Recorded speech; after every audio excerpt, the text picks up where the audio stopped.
Bom dia, eu quero saudar a você com a graça e a paz do Senhor Jesus e dizer que mais uma vez é um prazer e uma grande honra poder estar com você nesta manhã para juntos compartilharmos a palavra do Senhor em nossa escola dominical. Vamos orar ao Senhor? Pai, nós te agradecemos porque a tua misericórdia se renovou sobre as nossas vidas mais um dia e nós temos a oportunidade de, diante da tua palavra, sermos instruídos pelo Senhor.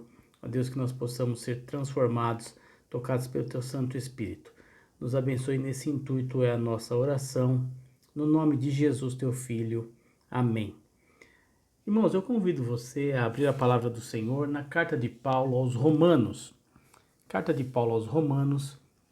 Nós leremos dos versos 18 ao verso 25. Carta de Paulo aos Romanos, capítulo 8, dos versos 18 a 25. Acompanhe comigo a leitura. Diz assim a palavra do Senhor. Porque para mim, tenho por certo que os sofrimentos do tempo presente não podem ser comparados com a glória a ser revelada em nós. A ardente expectativa da criação aguarda a revelação dos filhos de Deus, pois a criação está sujeita à vaidade, não voluntariamente, mas por causa daquele que a sujeitou, na esperança de que a própria criação será redimida do cativeiro da corrupção para a liberdade da glória dos filhos de Deus. Porque sabemos que toda a criação, a um só tempo, geme e suporta angústias até agora. E não somente ela, mas também nós, que temos as primícias do Espírito. Igualmente gememos em nosso íntimo, aguardando a adoção de filhos, a redenção do nosso corpo, porque na esperança fomos salvos. Ora, esperança que se vê não é esperança, pois o que alguém vê, como o espera? Mas, se esperamos o que não vemos, com paciência o aguardamos. O capítulo 8 da carta de Paulo aos Romanos é um capítulo que traz alento aos cristãos, né? Diferente do capítulo da narrativa imediatamente anterior, que traz um retrato bem realístico da condição humana, o capítulo 8 ele começa a trazer para nós um retrato da graça, ou seja, a salvação não como algo que recebemos pelo que somos, mas que recebemos apesar de sermos o que somos, ou seja, aquilo que é dado por Deus a nós como favor imerecido, aliás, algo que palavras não podem exprimir, não é?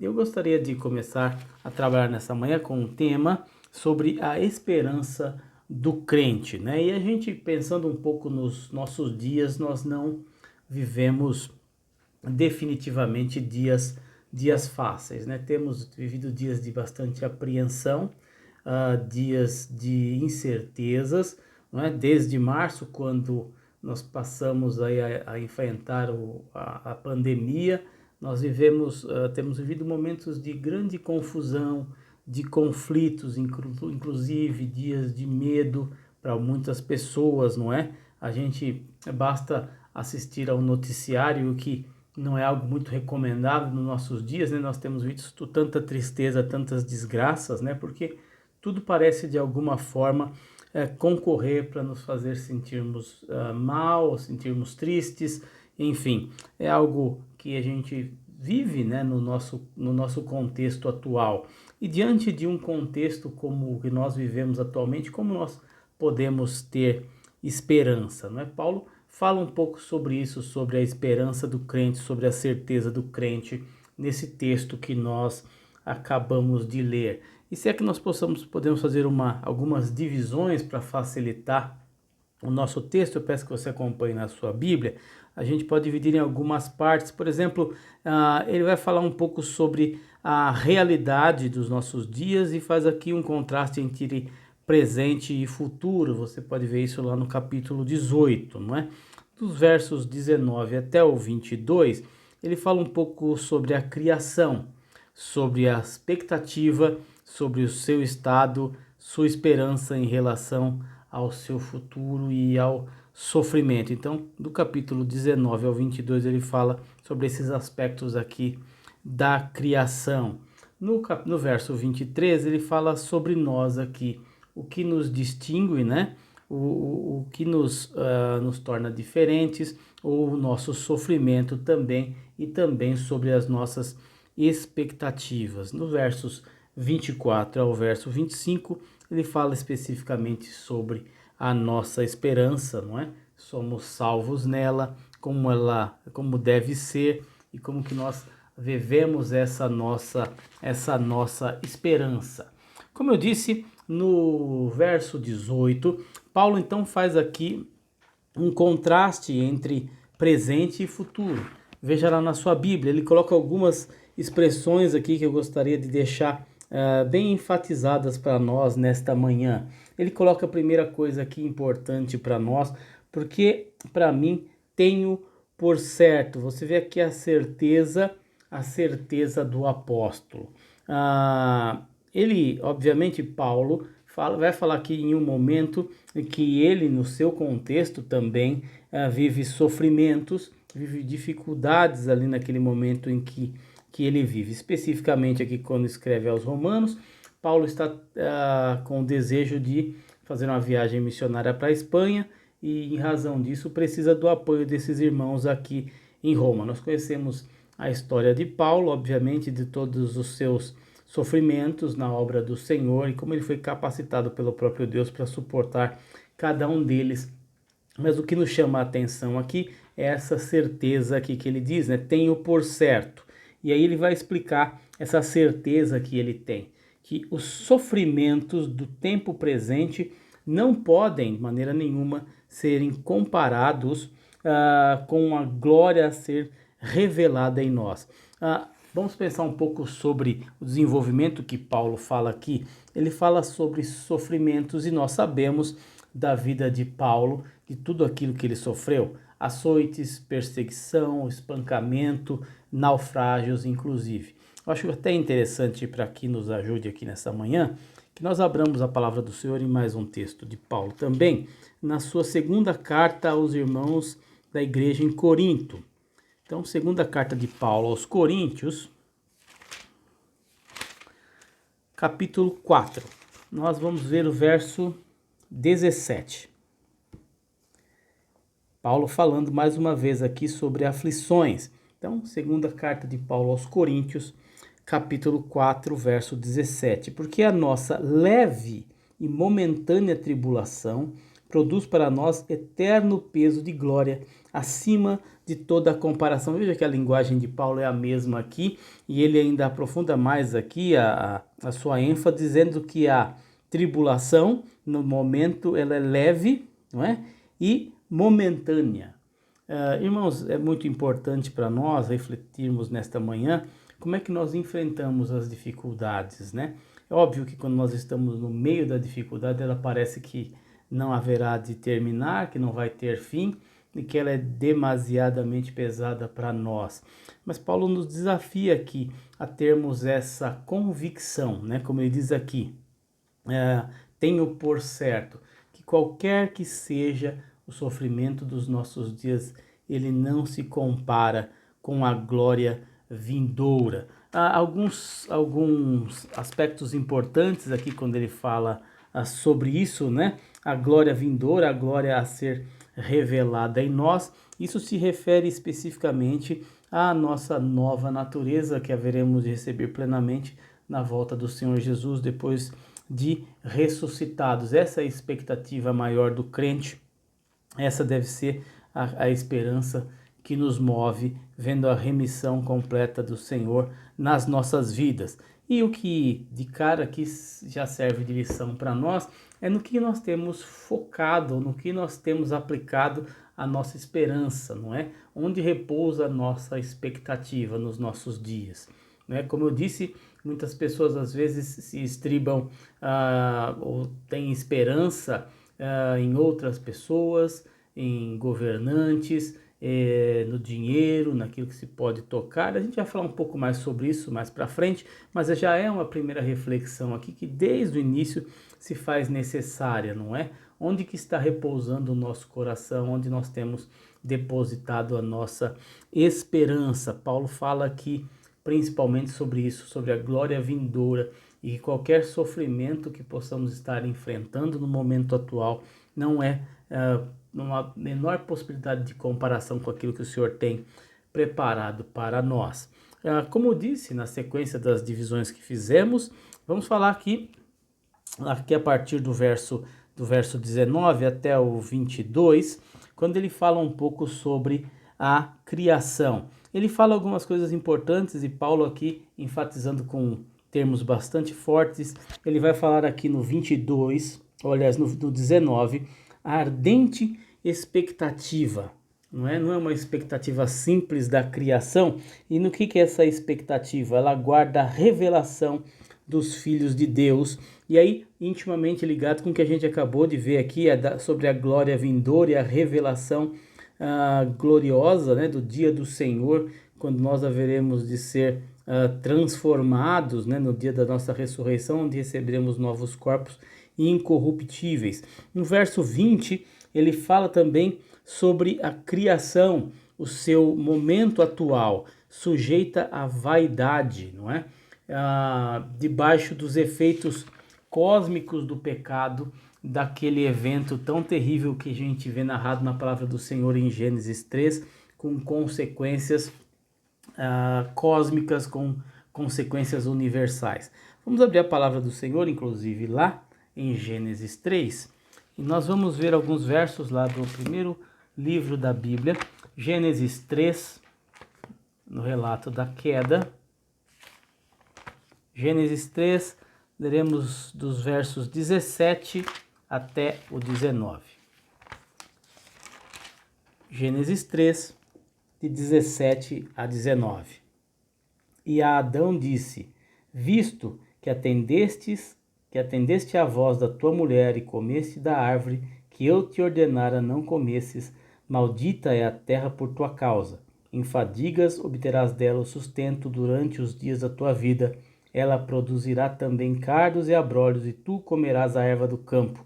No suor do rosto comerás o teu pão, até que tornes a terra, pois dela fostes formado, porque tu és pó, e ao pó tornarás. Até a leitura da palavra do Senhor. Então, sobre a criação, a sua expectativa, a sua condição atual, sujeita à vaidade. É bastante importante nós pensarmos sobre a narrativa bíblica, acho que já disse isso para os irmãos em outras oportunidades, a respeito dos grandes polos, né, de que trata a narrativa bíblica, ou seja, sobre a criação, sobre a queda e a redenção. Alguns colocam um quarto polo, né, sobre consumação, alguns entendem redenção e consumação num mesmo polo. Mas o que é importante notarmos aqui é a grandeza desse evento, negativamente considerando, não é? Um efeito, como eu disse, catastrófico, de consequências cósmicas, e obviamente para que um problema causado por um evento desse, para que esse evento pudesse ser solucionado, os problemas causados por esse evento pudessem ser solucionados, algo de muito maior precisaria acontecer, e aquilo que estava decretado por Deus desde antes da fundação do mundo, o sacrifício do seu filho no lugar de pecadores, dos piores pecadores. A palavra aqui, ou o texto que nós estamos lendo, ele prossegue a respeito ainda da criação, não é? A criação redimida do cativeiro da corrupção. Olha esse trecho aqui que é bastante importante. Na esperança de que a própria criação será redimida do cativeiro da corrupção. E aí uma outra tradução possível aqui é cativeiro da decomposição. É uma palavra bastante forte, um termo bastante forte nos nossos dias, daquilo que estraga, daquilo que perece, daquilo que apodrece, não é? Então é este o cativeiro de corrupção no qual a criação está presa e precisa ser redimida. Um outro trecho da palavra do Senhor que eu gostaria de ler com vocês está no livro do profeta Isaías. Livro do profeta Isaías, capítulo 35. Isaías 35. Nós leremos os dois primeiros versos deste capítulo. Isaías 35, versículos 1 e 2.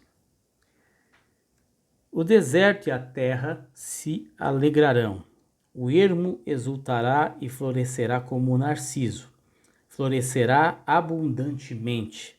Jubilará de alegria e exultará. Deu-se-lhes a glória do Líbano, o esplendor do Carmelo e de Saron.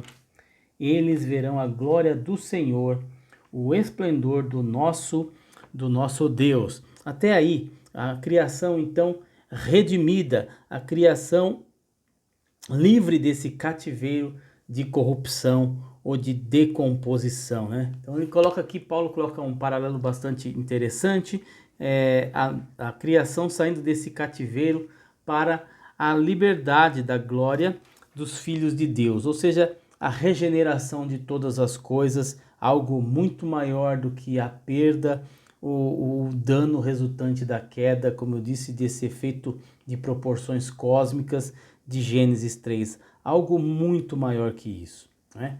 O sacrifício de Jesus, sua morte e ressurreição, uma obra potentíssima, uma obra tão poderosa quanto a criação do mundo e a ressurreição dos mortos, é a obra feita pelo Senhor Jesus na cruz do Calvário, né? Nessa proporção, nessa grandeza, estamos falando de alguma coisa sem comparação, como falamos aqui no começo. Está aí uma outra coisa também, um outro evento sem comparação, sem paralelo na narrativa da palavra do Senhor e na realidade da vida humana. Vamos seguindo aqui, ainda com relação à criação, no verso 22, porque sabemos que toda a criação a um só tempo geme e suporta angústias até agora. É algo para pensarmos com relação àquilo que podemos observar da natureza, e algo que eu sempre gosto também de refletir sobre é quando pensamos, né, no atual estado das coisas. Obviamente, quando contemplamos a natureza, mesmo nos nossos dias, vemos muitas coisas lindas criadas pelo Senhor, nos maravilhamos e damos glórias ao Senhor, contemplando as coisas criadas, e ao mesmo tempo a gente vê a narrativa de que as coisas estão nesse estado, e nós podemos pensar sobre aquilo com a maneira original, ou seja, como foi tudo criado perfeito por Deus. E apesar dos efeitos da queda, o homem ainda, na graça do Senhor, pode olhar e se regozijar e reconhecer a Deus nas coisas criadas. Não é, obviamente, que não uma revelação completa, mas é o que pode ser contemplado e pode ser deduzido no homem, porque Deus plantou essa semente no seu coração de que há um Deus, né? Nós somos seres que adoram, seres que foram criados para adorar e adorar o único e verdadeiro Deus, não é? Outro texto também para nos ajudar, mais um texto nos profetas, agora o texto do profeta Jeremias. Jeremias 12, verso 4. Falando também aqui sobre a criação. Jeremias 12, verso 4. Até quando estará de luto a terra e se secará a erva de todo o campo? Por causa da maldade dos que habitam nela, perecem os animais e as aves, porquanto dizem, ele não verá o nosso fim. A queixa aqui de Jeremias a respeito do viver dos ímpios, mas algumas coisas chamam a nossa atenção quando pensamos nos nossos dias e toda essa questão da preservação da natureza e uma série de coisas nesse tipo, obviamente afastando todo o caráter político que nós vemos nos nossos dias. A verdade é que Deus criou o homem para que ele fosse o cuidador de todas as coisas da natureza, como um vice-gerente ou como um zelador, ou seja como for, ou qual a analogia que nós façamos aqui. A verdade é que o homem tem se afastado, e muito se afastou, né, desde Gênesis 3, dessa função que Deus lhe deu. E eu penso, e obviamente que fica claro aqui para nós, que todo pecado contra a criação de Deus é pecado contra Deus também, toda a destruição, não é? E ele diz aqui, até quando estará de luto a terra, também uma figura de linguagem bastante forte, né? A erva do campo se seca, né? E ela é por causa da maldade dos que habitam na terra, perecem os animais e as aves, né? A impiedade do homem, a maldade do homem, a corrupção gerada pelo pecado, fazendo também com que a natureza gema, né? Com que a natureza sofra, e ele coloca aqui em desespero. É muito simples de pensarmos sobre isso, porque a criação, ela também tem um destino planejado por Deus, e como nós, ela também deseja ardentemente que esse plano do Senhor seja cumprido, não é? Nós muitas vezes falamos e usamos uma expressão, né, quando dizemos Maranata, né, desejando a volta do Senhor Jesus, e quantas vezes isso não perde o sentido nos nossos lábios, porque dizemos isso muitas vezes não refletindo sobre a amplitude disso, sobre o significado dessa expressão, e deve ser no nosso coração o anseio também, né, por estas coisas. No versículo 23, o apóstolo Paulo então volta o foco para nós aqui. Ele vai falar um pouco, como eu disse, sobre as distinções, ou aquilo que nos distingue. Olha lá o que ele diz no verso 23. Voltando para o texto da carta de Paulo aos Romanos, capítulo 8, verso 23. Voltando então aqui o foco para nós, né? E não somente ela, obviamente falando da criação, como vinha falando na sentença anterior, mas também nós, que temos as primícias do Espírito, aí a nossa distinção, né? Somos distintos por conta disso, temos o Espírito Santo, igualmente gememos em nosso íntimo, aguardando a adoção de filhos e a redenção do nosso corpo. Nós temos o Espírito do Senhor, o Espírito Santo, como distintivo em nossas vidas, e a plena adoção em Cristo Jesus, ela chegará como formos ressuscitados, e isso deve ser o anseio dos nossos corações, aquilo que nós anelamos, aquilo que nós esperamos ansiosamente, não é? É muito importante nós pensarmos sobre isso, porque as pessoas colocam ou desejam ardentemente tantas coisas, e nós corremos e nos angustiamos atrás de tantas coisas. Em dias como esses que nós vivemos, a gente vê a sociedade desenvolver, ou talvez melhor do que essa palavra, é exibir todas as suas deficiências, debilidades, e uma palavra bastante ouvida nos nossos dias, as suas comorbidades. Porque principalmente não é isso que ela anela, não é a volta do Senhor Jesus, a plena adoção em Cristo. As pessoas esperam saciar os desejos dos seus corações e tantas outras coisas, não é? E muitas vezes as pessoas se sentem privadas, né, dessas coisas nesses momentos de dificuldade, como disse, de dias difíceis, e elas então se frustram, e aí a gente vê crescer o índice de pessoas com problemas sérios, problemas psicológicos, problemas de toda a ordem por conta disso, e muitas vezes por uma falta de foco, né? Não estou dizendo que isso não estou generalizando e dizendo que é sempre assim, mas muitas vezes é justamente por conta disso, por uma falta de foco, não é? Como quando estamos falando a uma câmera e aí a gente, por uma falha do operador ou de nós mesmos, a gente perde o foco, a gente começa a ver tudo embaçado ou ver tudo de uma maneira distorcida, e assim que a vida das pessoas é. O nosso anelo, o nosso desejo maior deve ser esse, né? Primeiro termos o Espírito Santo em nosso coração e sermos então distintos por isso, e termos em Cristo a plena adoção no dia glorioso da sua volta, quando nós formos ressuscitados e tivermos nossos corpos transformados, corpos incorruptíveis, né? Paulo termina essa passagem, ou esse trecho, falando sobre a esperança e falando justamente sobre isso, não é? Nós somos salvos na esperança. Na esperança somos ou fomos salvos. Um outro texto que eu gostaria também de ver com você nesta manhã está lá no livro Carta de Hebreus, aos Hebreus, capítulo 6, Hebreus 6, a gente fala, né, porque ele começa como livro, termina como carta, começa como carta, termina como livro para alguns, mas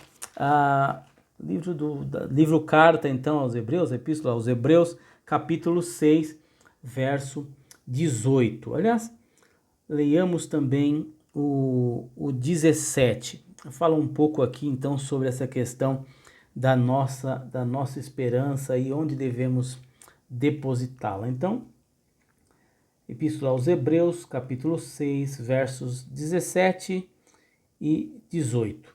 Diz assim a palavra do Senhor: Por isso Deus, quando quis mostrar mais firmemente aos herdeiros da promessa a imutabilidade do seu propósito, se interpôs com juramento, ou garantiu, para que mediante duas coisas imutáveis, nas quais é impossível que Deus minta, forte alento tenhamos nós que já corremos para o refúgio, a fim de lançar mão da esperança proposta. Continuando, 19, a qual temos por âncora da alma, segura e firme, e que penetra além do véu, onde Jesus, como precursor, entrou por nós, tendo se tornado sumo sacerdote para sempre, segundo a ordem de Melquisedeque. A nossa esperança está firmada na imutabilidade e na fidelidade de Deus. Ele que não muda, ele que é fiel, ele que é o cumpridor das suas promessas. Apesar de nós, e como disse no começo,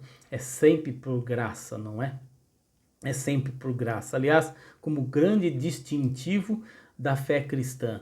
E disso se diz até uma passagem curiosa, que uma vez o famoso teólogo, escritor C.S. Lewis, estava participando de uma conferência e num determinado momento ele estava ausente e os presentes estavam discutindo, e a discussão proposta era sobre qual era o fator que fazia a distinção da fé cristã de todos os outros sistemas de crença. Então eles começaram a formular, né, respostas para esse questionamento, e aí alguns deles diziam a encarnação de uma divindade, e aí ao que lhe era peremptoriamente negado, não, nós temos esse mesmo tipo de narrativa em uma outra, em outro sistema de crença. Algum outro podia dizer sobre a ressurreição dos mortos, ou o sacrifício de alguém em favor de outros, né?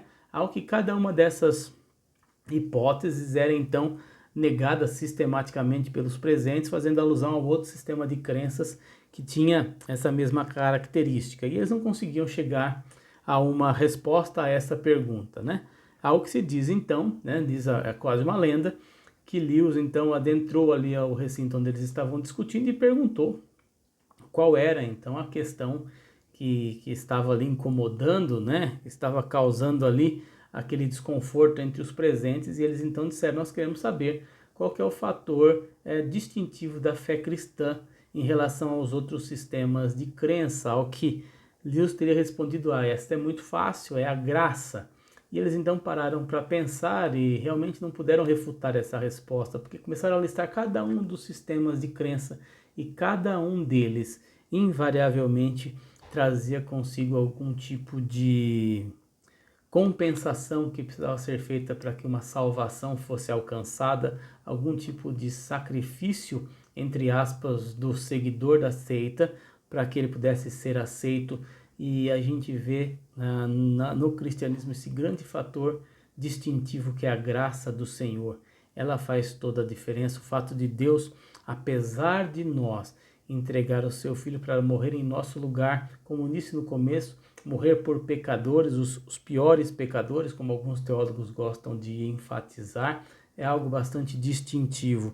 Nós confiamos no Senhor, aquele que é fiel e imutável, aquele que é o cumpridor das suas promessas. Apesar de nós sermos como somos, ele nos alcança pela sua graça. A nossa salvação é pela graça do Senhor, não foi de graça, custou a vida do nosso Senhor Jesus, né? Mas de graça para nós. Algumas coisas também relacionadas à fé que Paulo coloca aqui, né? Como que ela deve ser. Uma fé, né, que se vê, uma fé naquilo que não se vê. Obviamente que ele diz naquilo que não se vê, né? E ele diz aqui uma fé naquilo que se vê, né? Não é uma esperança, né? Como se espera aquilo que se vê? E um dos grandes problemas dos nossos dias é justamente esse. As pessoas, cada vez com mais frequência, colocam a sua fé e a sua esperança, como disse anteriormente, naquilo que elas podem ver, naquilo que elas podem tocar e principalmente naquilo que elas podem possuir. E não se engane, irmãos, toda vez que alguém exacerba a ganância na sua vida, né? Toda vez que o ser humano demonstra sua ganância, sempre haverá algum outro ser humano astuto o suficiente para enganá-lo, oferecendo exatamente aquilo que ele quer, mas não entregando. Veja bem se não é assim nos nossos dias, não é? Quantas pessoas buscam a sua realização, colocam e depositam a sua esperança em coisas que podem ser alcançadas e possuídas pelo homem, né? Coisas que muitas vezes até igrejas prometem, não é? Como prosperidade nesta terra, ou como bens e uma série de coisas, como isso sendo o grande fator distintivo e não a graça de Deus e não o Espírito Santo atuando nas nossas vidas, mas aquilo que se pode ver, aquilo que se pode tocar, e quanta frustração isso não tem trazido, né?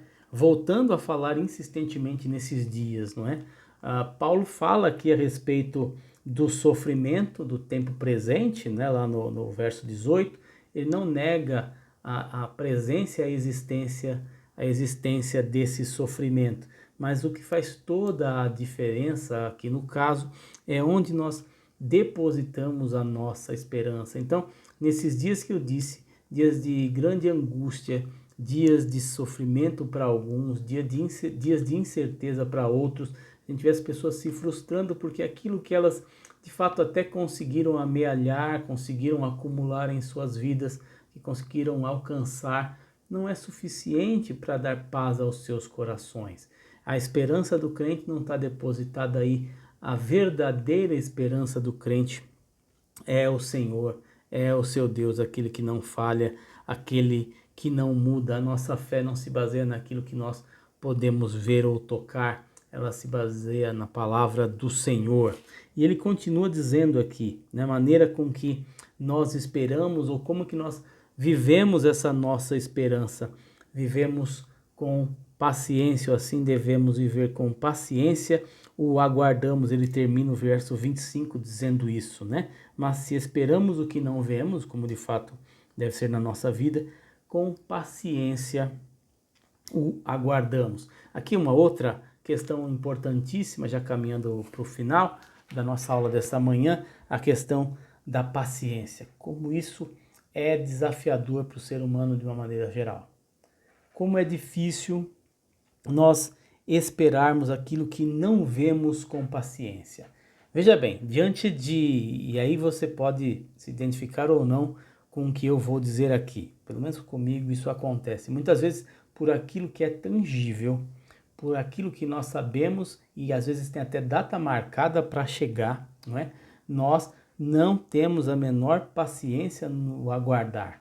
Ficamos ansiosos e tal, como crianças nessa época que se aproxima, né? Muitas vezes a gente promete para as nossas crianças algum presente e já tem data para dar, né? Afinal de contas, Natal é dia 25, e aí a gente então fala para a criança que ela vai receber isso ou aquilo. Na minha época, por exemplo, a bicicleta, né? E você dizia para a criança então, daquela época, que ele ia ganhar uma bicicleta, e a criança então passava até mal, ficava até doente. Mesmo na expectativa, não é que os pais muitas vezes diziam que talvez ia ganhar, mesmo que o pai falasse, não, você vai ganhar, era aquela expectativa tremenda, e a paciência, obviamente, não é o forte da maioria das crianças, senão de todas as crianças. Mas a gente traz para a nossa vida adulta também esse traço, não é? Como é difícil esperarmos com paciência, como é difícil termos realmente essa maturidade na nossa fé. Mas isso é o desafio para nós, é assim que nós devemos buscar.